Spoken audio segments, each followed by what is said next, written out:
Les presento a mi amiga Lourdes Quijas. Bueno, pues estamos aquí con mi amiga Lulú Quijas, Lourdes Quijas, que la adoro. A Lulú la conocí hace 20 años más o menos y nos conocimos trabajando para una de mis primeras pininos cuando yo estaba entrando en todo este rollo de la industria y coincidimos en General Motors. Y es que nos conocemos y empieza una larga amistad, pero además también Lulú en algún momento fue mi mentora, además de mi amiga, ¿no? Y bienvenida, mi Lulu, te quiero mucho, gracias por ayudarme como siempre con mis locuras. Y vamos a empezar brindando con agüita de limón, porque además es temprano y hace un chorro de calor. No, antes de que nos derritamos. Muchas gracias, Mieli. Gracias por esa hermosa introducción y generosas palabras. Y quiero decirte que además del cariño que te tengo, te admiro muchísimo como mujer, como profesionista. Y creo que esta amistad ha sido tan larga. Y yo siempre he dicho que aunque no coincidamos en el mismo lugar, aunque nos dejemos de hablar por diferentes circunstancias en el tiempo, nuestra amistad siempre ha sido como una conversación con pausas, ¿no? Como que le ponen la pausa y nos volvemos a encontrar. ¿Y en qué nos quedamos? Bueno, pues vamos a seguirle, ¿no? O sea, ya sé, no perdemos el hilo. ¿De qué vamos a hablar? Pues Lulu me encanta porque es una mujer que ha sido y sigue siendo referencia en el mundo industrial, sobre todo en la industria automotriz. Lourdes, hiciste toda tu carrera, o la mayoría de tu carrera, en General Motors, y después vas a una aventura a BMW. Así es. Y ahora estás en un emprendimiento personal. Entonces, híjole, primero platiquemos de cómo uno se queda tanto tiempo y haces carrera en una industria que para empezar hace productos dedicados o en lo tradicional, porque estamos hablando hace 20 años, 25 años que tú empezaste ahí, y que tradicional, si hoy hay muchas barreras que romper, pues obviamente hace 20 o más años era todavía más complicado. Así es. Y te metes a una industria donde el juguete no es un juguete tradicional femenino, ¿no? Sino hay que armar carros, hay que ensamblar carros y hay que aventurarte a donde la población mayoritariamente, otra vez tiempo atrás, era masculina. Así es. ¿Cómo te abres paso en todo esto, amiga, y qué has tenido que sortear? Pues fíjate que es una pregunta muy interesante y bueno, tú y yo lo vivimos y vivimos en ese ambiente. Sí, mi carrera en la industria automotriz empezó en el 93. Okay. En mi estado natal, en Guanajuato, en donde en este momento cero cultura industrial automotriz existía. ¿Okay? Claro. Y que yo tampoco conocía ni siquiera quiénes eran las automotrices. Yo me acuerdo que yo vi el anuncio del periódico, trabajaba en una empresa familiar del acero, y mis compañeritos, que eran el gerente de mantenimiento y el de calidad, me decían, oye, vamos allá a Silao, que tú tienes el perfil para la posición. Estaban buscando al coordinador de reclutamiento y selección. Okay. Yo decía, hombre, para nada, o sea, que voy a ir a hacer allá. Ándale, vamos, que mira que sí, que tienes todo el perfil. Y pues me seleccionan. Y nunca se me va a olvidar la primera pregunta que me hizo, la que entonces sería mi jefa, ¿no? Que me dijo, ¿y tienes experiencia en selección masiva? Y yo, no. ¿Tienes experiencia en la industria automotriz? No. Entonces, bueno, su cara fue de una tremenda sorpresa, ¿verdad? Y lo único que le dije es, no, pero tengo ganas de aprender y quiero pues desarrollarme en esa compañía, ¿no? Entonces, oye, amiga, ¿y tú que te has desarrollado en todo el tema de recursos humanos y recordando tu entrevista inicial, ¿Qué tanto ha evolucionado esta parte de las entrevistas iniciales cuando eres un candidato? O sea, ¿sigues preguntando o se sigue preguntando como desde el punto de vista de RH, ¿tienes experiencia en esto? ¿Tienes experiencia en lo otro? O también vienen como estas generaciones que tienen como toda la esperanza de trabajar en algún lugar y les salen con esas preguntas, ¿todavía son válidas? ¿Hay un tema ahí ya de No, discriminación? ¿Qué onda? ¿Cómo ha evolucionado esa parte? definitivamente ha evolucionado muchísimo. Esta Ujú. semana, por ejemplo, les di una plática a estudiantes de la universidad acerca de cómo diferenciarse con el talento en el mercado del talento. Y sí, Ajá. definitivamente ha evolucionado mucho. Ujú. Estamos hablando de que hace más de 25 años, el, digamos, la línea que se buscaba en reclutamiento era que empataras para la posición y que tuvieras experiencia. A través del tiempo he tenido la oportunidad, afortunadamente, de ir viendo y viviendo esos cambios. Y al Ujú. día de hoy, el principio no es si tienes realmente la experiencia, hay un abanico de oportunidades, ¿ves? Al Ujú. día de hoy, afortunadamente, por ejemplo, en el caso de los jóvenes, no Sí, necesariamente debes tener una experiencia en la industria, en un trabajo acumulado. Tu experiencia en la vida estudiantil te está dando esas herramientas para poder adaptarte a la claro, vida. Adicional, si le sumas a programas internos que las empresas tienen claro. para desarrollar talento joven, Sí, que porque en mi como, época no existía exacto. eso. Sí, porque tenías, o sea, tenías que probar que tenías experiencia, que tenías ganas, que eras inteligente, porque además yo me acuerdo que te pedían tus calificaciones de la escuela, ¿no? Así Tu es. certificado de estudios y que demostraras que si tenías, si eras muy cuerda, pero tenías 8 versus Ujú. uno que era, pues no tan cuerda, pero tenía 10, pues le ibas con el de 10, ¿verdad? O sea, como Claro, que eran otro tipo sí, no, de habilidades las que se privilegiaban, ¿no? definitivo. Y a mí me tocó en General Motors, en el arranque de Silao, la gran fortuna de ser pionera en la implementación de un sistema de cultura organizacional Ujú. donde se rompieron todos esos paradigmas. Qué Estoy bueno. hablando del 93 y donde empezamos a trabajar con conceptos de inteligencia emocional, de equipos de alto desempeño y donde precisamente no buscábamos a la estrellita marinera que había tenido los dieces en la escuela y el cuadro de honor, sino que era una combinación entre el conocimiento y habilidades, pero también la parte soft.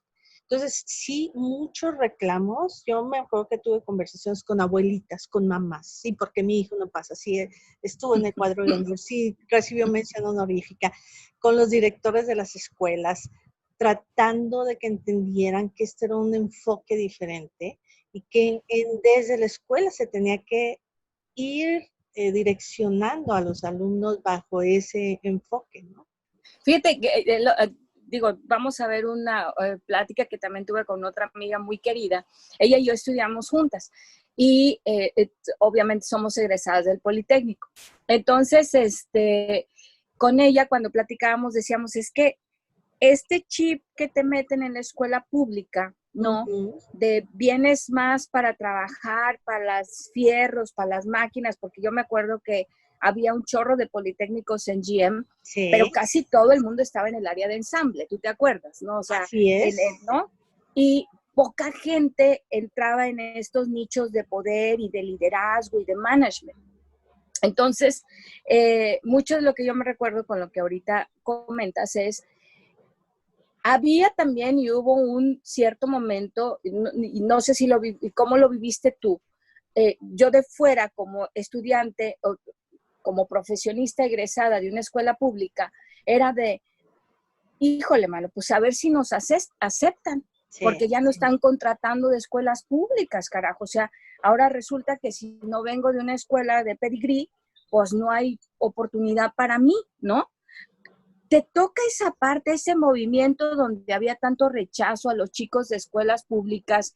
¿Y cuál era la idiosincrasia al interior de la compañía para ir con ese tipo de pensamiento que hoy por hoy es completamente discriminador, ¿no? Y que creo que en una plataforma de diversidad e inclusión ya se antoja muy arcaico ese tipo de idea, ¿no?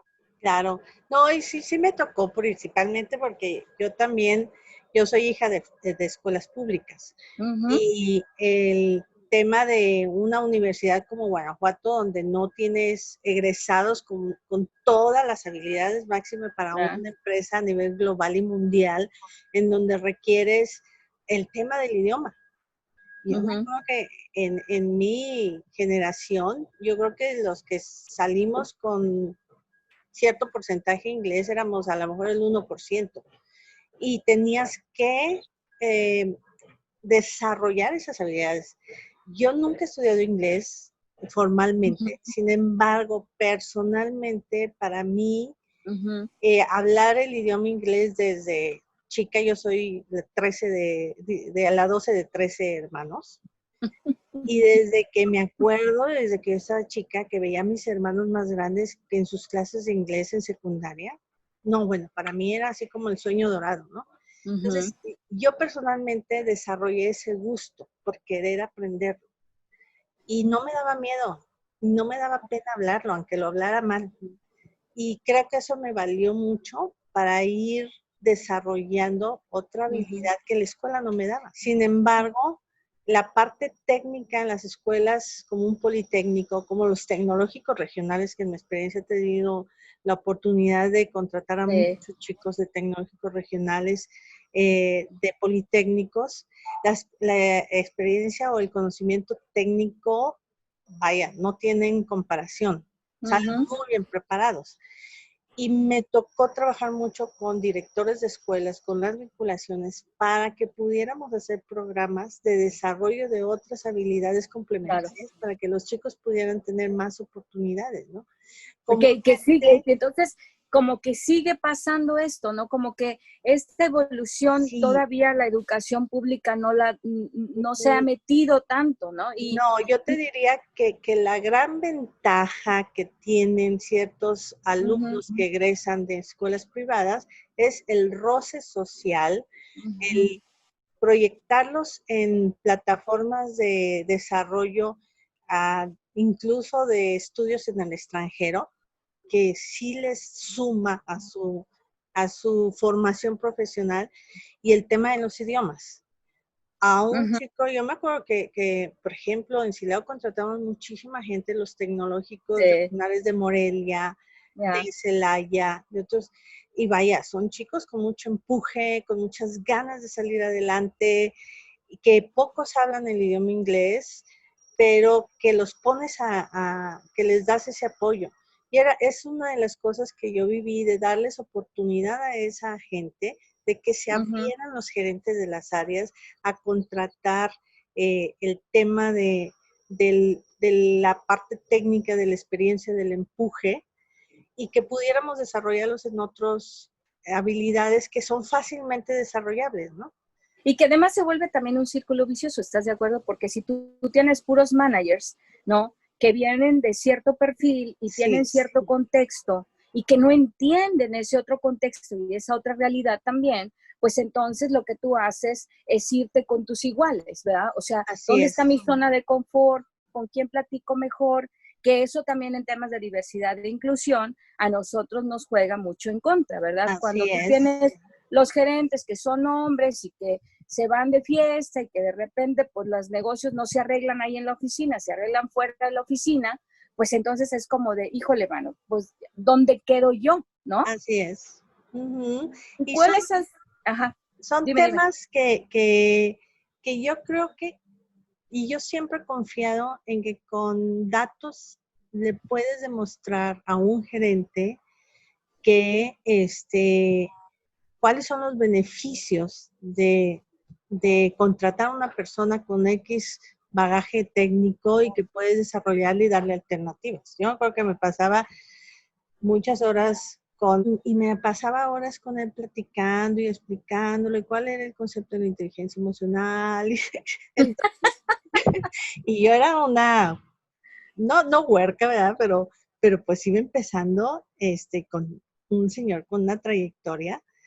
Y yo creo que a manera de esas conversaciones era como poco a poco, de alguna forma fui ganando terreno. Yo creo que sí es cierto, no puede obviar o solamente ponerle una etiqueta a una persona y decir, bueno, es que este es así, ya nunca va a cambiar y mejor ni le intentes, sino es cómo trabajamos en conjunto y cómo vemos si verdaderamente tu comportamiento es en base a un tema de ignorancia, ¿no? En el buen sentido de la palabra, o a un tema de necedad y de que, porque también hay gente que no va a entrar, ¿no? Y tenemos que estar claros. Pero bueno, entonces, en toda esta parte, ¿cómo ha sido tu experiencia al exponerte también a todo este tema de diversidad e inclusión? ¿Hay una evolución de cuando tú comienzas a cuando hoy por hoy tú dices,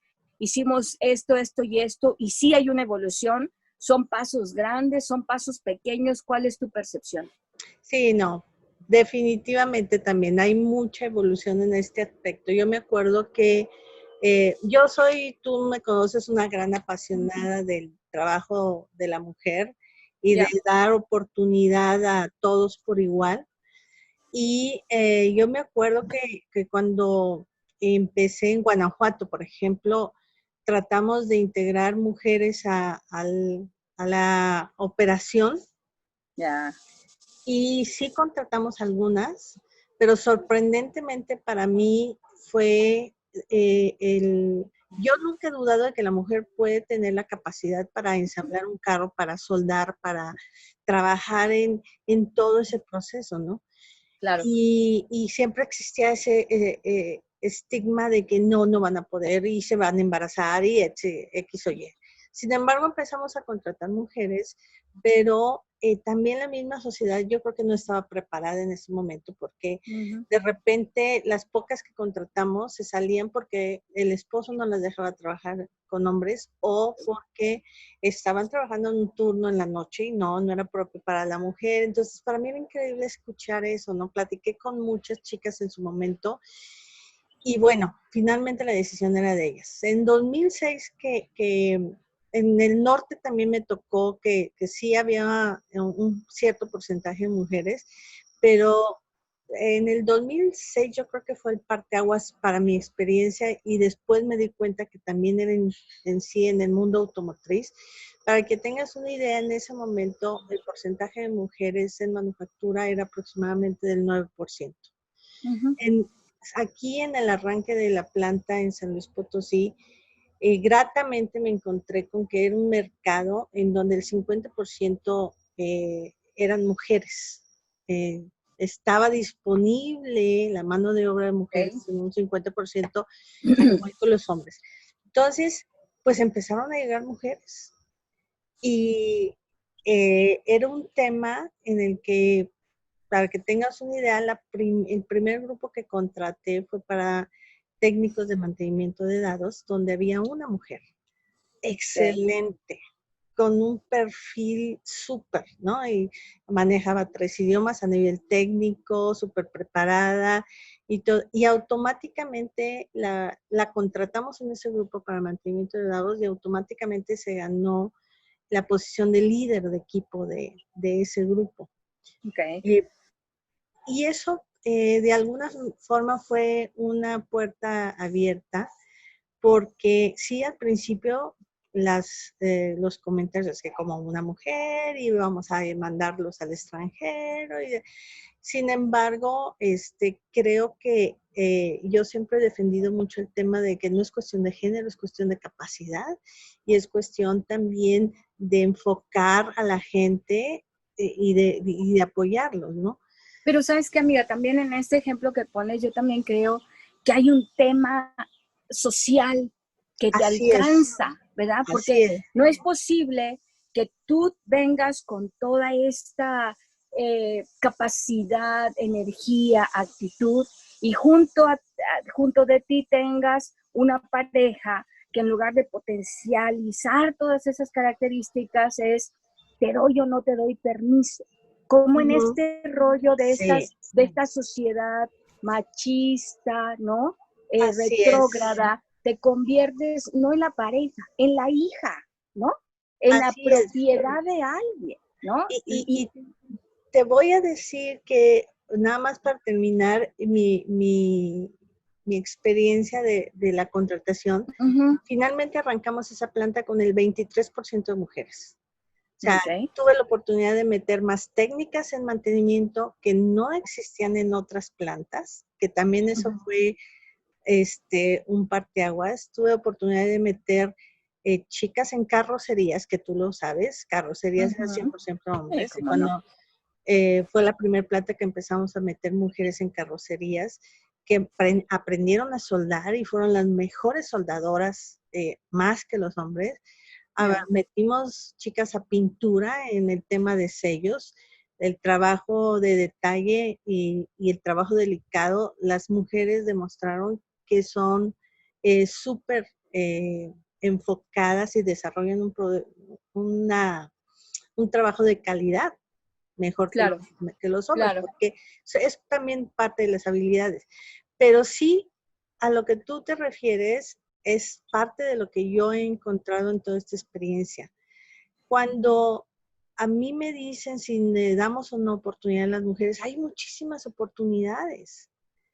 Sin embargo, hay otro gran tema que yo he conversado mucho con ellas, que es el tema de la presión social y de la educación social. Ujú. Y es tremendo cómo en ese aspecto yo creo que hemos evolucionado, pero no lo suficiente. Y lentísimo, además, o Sí, sea, lentísimo, porque a veces cuando tú piensas que estamos evolucionando, ves y escuchas otro caso más y son como 20 años de retroceso, ¿no? definitivo, y son temas, y de veras, yo conversé con grandes talentos, chicas que estaban en el camino de un desarrollo a posiciones gerenciales. Ya. Y creo que a nivel mundial ese es el tema número uno, la deserción. A medida que vas asumiendo nuevas responsabilidades o responsabilidades de mayor peso, el Ya. tema familiar y el tema de presión social te jala, que es algo que no se comenta o no se ha puesto lo suficiente en el mapa dentro del tema de diversidad o de género. Y he conversado con chicas que Ujú. me decían, no, es que me voy a salir porque no, ya no puedo atender a mi hijo. Y porque no, ya yo soy una mamá que tiene que estar presente. Y le decía, a ver, espérate. O sea, yo te puedo ayudar y de veras, dime, ¿qué necesitas? ¿Horario flexible? Yo hablo con el gerente y vemos la manera en que te podemos ayudar. No, bueno, pero es que no es el horario. Bueno, entonces, ¿qué es? ¿Quieres Ujú. un tiempo para pensarlo? Te podemos dar eh, un mes, 15 días, vete a tu Ujú. casa, toma vacaciones, yo te ayudo y te sacamos un permiso para que estés en tu casa, pienses y reflexiones, pero no puedes perder la oportunidad de desarrollarte. No, bueno, pero es que no, es que no es eso. Pero detrás de eso después te das cuenta que o es la mamá o es la suegra o es el esposo de que mire esos hijos y están bien Ya. desnutridos, es que lloran y piden que esté su Pobrecitos. mamá. Entonces, hijos, es un tema que entiendo, lo entiendo. Muchas de las veces, ya cuando tomaban la decisión, decía, bueno, te entiendo, o sea, finalmente es tu decisión, no es No, la decisión de la pero compañía. desafortunadamente yo creo que ni siquiera eso, o sea, ojalá fuera su Ujú. decisión, porque yo creo que cuando es tu decisión, dices, ni modo, o sea, hoy le quiero apostar a esto y ahí es, pero es tanta la presión Sí, social, es tanta este tema de machismo, de control de parte de los otros que te rodean, que la gente opta por desertar. Y además también en este ejemplo que tú pones es, como empresa, ¿cómo creamos estas plataformas para que cada vez de forma más natural todas podamos lidiar con esta ansiedad de dónde empieza mi familia, dónde es mi carrera, qué me va a costar cierto que tengo que sacrificar mi carrera por mi familia o viceversa, ¿no? O sea, ¿por qué Así es. tenemos que sacrificar? Porque además está muy introspectado el tema de que uno ya ni siquiera lo ves como un sacrificio, sino lo ves como algo natural pues sí, me casé y tengo hijos y pues tengo que atenderlos, ¿no? Porque si no, Sí. ¿quién lo va a hacer? O sea, pareciera que el marido no es capaz, ¿no? O no hay suficientes recursos alrededor dentro de la sociedad como guarderías públicas. Yo me acuerdo que una amiga decía, no, ya me tengo que ir porque hay que poner en la lista al chiquito porque solo hay 100 lugares y si no llego dentro de esos primeros 100, pues ya no hay guardería, ¿no? O también me acuerdo mucho de una anécdota que me pasó donde estábamos discutiendo, pues, ¿por qué no había empleadas hace algunos años repartidoras, ¿no? En la parte Ajá. de reparto. O sea, tenemos en la parte de producción, en la parte de la línea, se hacen las galletas, pero ¿por qué no tenemos en la parte de reparto? Porque además no era un gran peso lo que se Ujú, ujú. repartía. Entonces, decía, no, pues es que ya posteamos y ya vimos, oigan, pues a ver, vamos a verlas. Y yo estaba ahí, eran puros hombres, yo estaba ahí de invitada porque yo iba a ir a dar una presentación. Y antes de mí estaban revisando todo este rollo era la única mujer que estaba ahí sentada, amiga. Entonces empiezan ellos a decir todo lo que habían hecho y en todos los comerciales, en todas los pósters, solo había hombres, ¿no? Ujú. Entonces, ven, te esperamos, necesitamos de tu ayuda, no sé qué. Y siempre, entonces una de las primeras cosas, no, pues es que las mujeres no quieren venir y que no sé qué. Entonces, lo primero que se me ocurre a mí decir es, oigan, pues yo soy la única mujer aquí, ¿verdad? Entonces, a lo mejor les interesa un punto de vista femenino, para empezar, Así es. porque no veo a nadie aquí que hable del género, del otro género que ustedes están tan interesados en contratar, ¿no? Ajá. Entonces le dije, para empezar, en todos los pósters no tiene ninguna mujer. O sea, entonces yo sí lo veo de entrada, no me siento identificada. Yo digo, úchala, pues solamente contratan hombres. Y en todas sus cosas estas de te esperamos, no viene sexo indistinto, ¿verdad? Ujú, O sea, no viene absolutamente nada de eso. Eh, y número dos, ¿qué le ofrecen a las mujeres si ujú. ellas se vienen a trabajar aquí? Y entonces uno de ellos dice, es que también debemos tener mucho cuidado, porque también cuando las mujeres se vienen son más problemáticas, porque luego los hombres son celosos y los hombres también no van a querer dejarlas venir a trabajar, ¿no? Ujú. Yo tengo la responsabilidad de las respuestas de primera mano con mi pareja. Así es. Y después a lo mejor ya venimos aquí y digo, oye, ¿sabes qué? Como tú dices, no me están abriendo, pues a ver, ¿cómo te ayudo? ¿Verdad? Pero si de entrada ya estoy cerrando las puertas porque ni siquiera creo que vas a ser capaz de tener una conversación con tu esposo o tu esposo se va a poner muy celoso, ¿qué te importa mi vida personal, no? Ujú.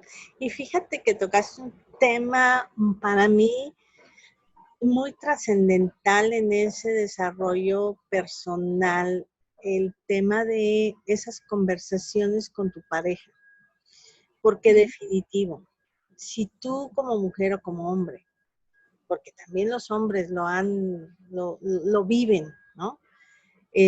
Quieres llegar, desarrollarte, crecer en una organización X o hacer un proyecto, emprender y Uh-huh. moverte, ¿no? Hacia Ya, adelante.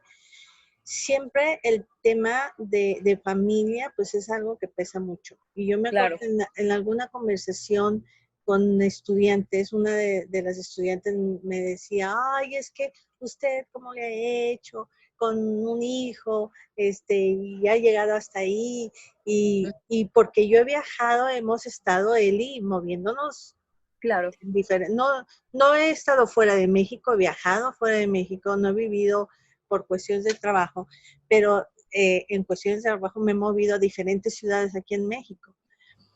Y eso representa una decisión, y claro. decisión personal y decisión que afecta a tu familia. Uh-huh. Eh, y me decía, ¿no? ¿Cómo le he dicho? Digo, es que primero tienen ustedes que tener una conversación personal. primero tener claro qué es lo que quieren y hacia dónde quieren ir y lo que esto implica. Y si tienen novio, vayan platicando con el novio, con la pareja. O sea, porque si ustedes quieren crecer, en el camino van a tener que conversar eso. Ya. ¿Hasta dónde estamos dispuestos a apoyarnos? Y bueno, actualmente yo me acuerdo mucho con mi chiquito que cuando me ofrecieron la dirección de Recursos Humanos en México, eso representaba para mí moverme y pues, finalmente me moví yo sola. Claro. Sebastián y él se quedaron aquí en San Luis Potosí, que fue otro paradigma que rompimos, porque mucha gente me decía, ¿cómo? Tú vas a viajar si el que viaja es el hombre, ¿no? ¿Y cómo lo dejas con él, ¿Y no? cómo lo dejas solo? Si no tienes miedo de dejarlo solo, ¿cómo que? ¿Por qué o qué? ¿No? Entonces, y él y yo conversamos y él me decía, mira, aquí en esta relación yo veo que tú tienes mucho potencial, entonces vamos a apostarle a eso, a apostarle a eso. Entonces, para mí eso fue realmente el valorar la pareja que tengo, el enfoque, pero por supuesto que es una madurez, ¿no? De ambas partes, que no necesariamente se presenten todos. Y en este mundo machista y en esta cultura que vivimos, a los 20 años, pues no lo vas a poder visualizar, ¿no? Y quizá no vas a tener ese tipo de conversaciones, pero sí necesitas tener claro en cada etapa de tu vida como mujer qué quieres, hasta dónde quieres y qué apoyos vas a necesitar en esa trayectoria. A lo mejor sin un enfoque egoísta, pero es válido que una mujer tenga sus aspiraciones como cualquier ser humano y que si quieres llegar a lograr algo, siempre va a haber sacrificios o retos que tienes que enfrentar. Pero además, mira, amiga, ¿cómo lo tenemos hasta que justificar? ¿Estás de acuerdo? O sea, ¿cómo lo tenemos que justificar de que quizá es egoísta, quizá es... No, es que también nosotros tenemos como todo este tipo de potencial, ¿no? Así es. Que venga y que sea tu pareja el que te lo diga, ¿no? Y que te venga y que te diga, pues yo te veo un chorro de potencial, yo no vería por qué no lo vas a desarrollar. ¿Estás de acuerdo? Así o sea, es. yo creo que eso es lo que se espera de la naturalidad y de la normalidad en una pareja. ¿Estás de acuerdo? Lo que pasa es que creo, otra vez, cuando uno no hace trabajo personal, cuando estás en todo este estereotipo, cuando te quedas solo con lo que aprendiste de tu casa y de tus papás y no cuestionas y no rompes esos paradigmas y no dices, pues tú me enseñaste esto, pero hoy por hoy esto ya no me aplica. Así o sea, ya no me sirve. Entonces, ¿qué otra cosa hay para explorar? Yo creo que es cuando uno no ha acabado de entender que nos está tocando otra generación, nos está tocando otros momentos, y si tienes la capacidad y la quieres desarrollar, la pregunta es, ¿qué tengo que hacer y qué tengo que cambiar hoy por hoy para entrar en esta nueva dinámica de vida que sí quiero? Pues aquí está la primera entrega. Acompáñanos a ver la continuación de nuestra charla, Entre Tragos y Traumas, en mi terraza.